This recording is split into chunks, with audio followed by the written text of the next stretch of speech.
When we played through Endwalker, it was intense. The final days were upon us and the star was thrown into chaos. Blasphemy sprouted amongst our allies, and innocent people saw such horror that they themselves were twisted into blasphemies. While we managed to save the world, the experience of the final days will forever mark a dark time in the life of the people of Etheris. Well, except Tural. But why do they seem to have escaped the horror of the final days? Or did the final days manifest in some capacity there? I think it is time we talk about it. Of course, this video will have some major spoilers related to the main story of Endwalker and Dawntrail, the role quest for Endwalker and Dawntrail, and finally the Allied Society quests in Endwalker. If you like Final Fantasy XIV lore, gameplay and news videos, then remember to like and subscribe for more content just like this. And feel free to tell me about any lore questions or video ideas you have in the comments or on our Discord server. But now, let's start our tale. So far, the official story seems to be that the final days never made it to Tural.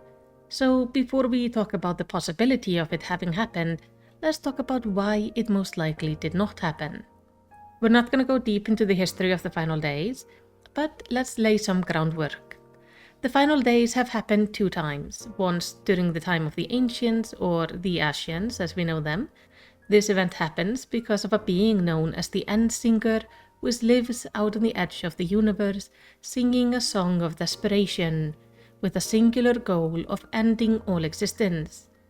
As after having explored the universe and deemed life to be nothing but suffering, she truly believes that end to all is mercy. When the End Singer sings a song, she manipulates a form of energy known as Dynamis. But what is Dynamis? For this we must know about 2 main energies we have encountered in our story. One is ether, which we have encountered quite frequently. It is abundant on our star, and basically the source of both magic and life. All things are made out of ether. Primals require ether, usually in the form of crystals, just to exist. The land is full of ether, and when the ether is taken away, things die or get twisted, often leading to calamities. And while ether comes in many elemental forms, both static and active, the main thing is that it is powerful and there is a lot of it. But then there is Dynamis. While ether is abundant on our star, it is actually not abundant in the universe. Actually, there is a whole lot Dynamis out there. It is believed that approximately 68.3% of all known energy is Dynamis, but it is simply much weaker than ether. So if you have an equal amount of both energies, the ether will always overpower the Dynamis and basically drown it out. And with our highly etheric star, we don't really feel the effects of Dynamis. Dynamis is an energy that reacts to emotions, both negative and positive, and it can be quite powerful, as we have experienced during our Allied Society quest in Ultima Thule, during the Endwalker expansion. The area we built there was made from Dynamis, reacting to the emotions and memories of the beings we were serving at the cafe. But while Dynamis can be affected by emotions, it can also affect other beings if there is enough of it. For us, this hasn't been any problem because our star has so much ether that we have been pretty much safe. But even our star's ether is not enough to counter the effect of the waves of negative charged Dynamis sent out by the End Singer. So eventually that Dynamis starts slipping through. You see, the ether around the star is not equally distributed. Instead of thinking about it like a bubble or a shield, try to think about it like an ocean or rivers. In some places, the amount of ether is deep, and in some places it is quite shallow. So in those places where the ether barrier is weaker, these were the areas to first feel the effects of the final days. We can hear about it from the people of Amurot, who mentioned the start of the original final days somewhere far away, indicating that it did not hit the star equally in all places. Instead, the event starts where the barrier is weak and then spreads from there. with those beings being made out of thinner ether like animals being the first to be twisted into blasphemies, which are these horrifying Dynamis creations. But even those with denser ether like mankind, or even denser ether like the ancients, they can still be corrupted and transformed into these monstrosities.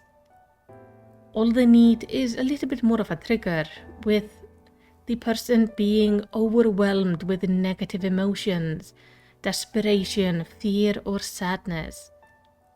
We saw this during the attack on Ratsatan, where people saw their loved ones being consumed or killed, and then in their horror they twisted into monsters themselves. Now, during the original final days, the ancients sacrificed half their numbers to summon the first primal Zodiac, who put an ether shield around the star, protecting it from the waves of Dynamis. And even after the sundering, Zodiac would keep up the shield, keeping us safe from the Endsinger's song. But then Endwalker came around. The towers built by Fandaniel and Xenos were made to funnel ether from their location to the Tower of Babel, which would be then used to free Zodiac.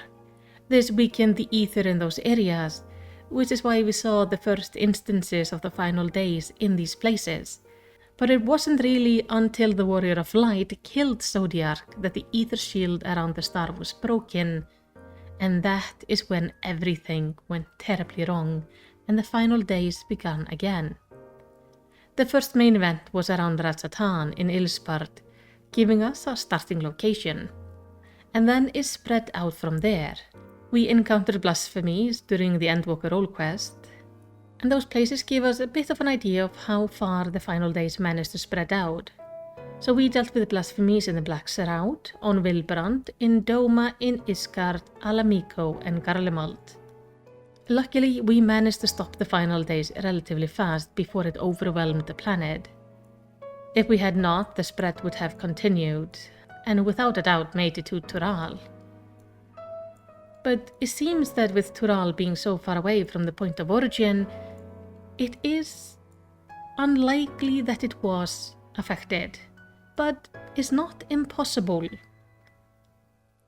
So let's talk about why it could have happened. The first indication of the final days reaching an areas are blasphemies showing up, as we saw in the role quests. And the biggest problem with Tural is that if a blasphemy had shown up there is a good chance we will not hear about it. Both north and south of the Tural continent is filled with spread out communities. Some we have met during our main story, some tribes we encountered through our role quest, and we even got to hear about some of these communities through the Waku Meki Meki questlines. But those are not all of the small groups within the continent. The nation is diverse and spread out. It both has tribes that live in singular places, and then we also have the Hatsaro, which are traveling around constantly. And while officially all the people of Tural are united under the rule of the Dawn Servant and have taken to Leolal as the capital, many of the nation's smaller tribes seem to live in notable isolation, mostly only coming out when there is serious issues. So an entire community could theoretically be wiped out without anyone knowing about it, till a long time after it all happened. And then there is the issues of the Tural Vidraal. These are creatures that have lived long past their natural lifespan and have evolved past the limits of their species. And not all of them are as well known or as terrifying as Valgarmanda, the Sky Ruin. There is a fate where we encounter a Tural Vidraal, and there are also Tural Vidraal mentioned in the 5 different role quests in Dawntrail. There we learn about 5 different dead Tural Vidraal, each one having had rather unique and pretty terrifying powers, being able to turn itself into other things, having multiple potions, putting others to sleep, and each Tural Vidraal seems to have been killed by that tribe, or at least a viper.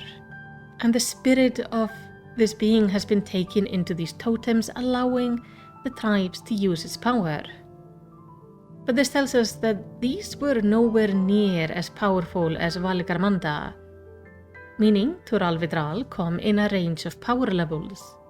And these beings are very diverse, So if a new one were to appear which had the ability to turn other people into monsters, it is unlikely that the people would have thought of it as something unusual. Horrifying, yes, but not impossible or part of some world-ending event. It would have just been yet another monster they have to contend with. With the blasphemies being far weaker than a Tural Vidraal, they would also, in all likelihood, had managed to kill it. We might hear about one like that one day, maybe, when meeting another of the Turali tribes. But if only a blasphemy made it to Tural, it is unlikely to have been seen as an equally major event as it was seen in other parts of the world. But these are just theories, of course. My final belief is that it is highly unlikely that the final days made it to Tural, but it's not impossible.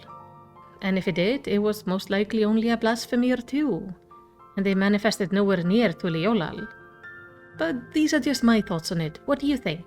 Do you believe the final days came to Tural? Let's talk about it down in the comments. And while you're there, maybe give me a commentation by liking and subscribing. And in the end, all I want to say is takk fyrir að horfa og eigðu yndislegan dag.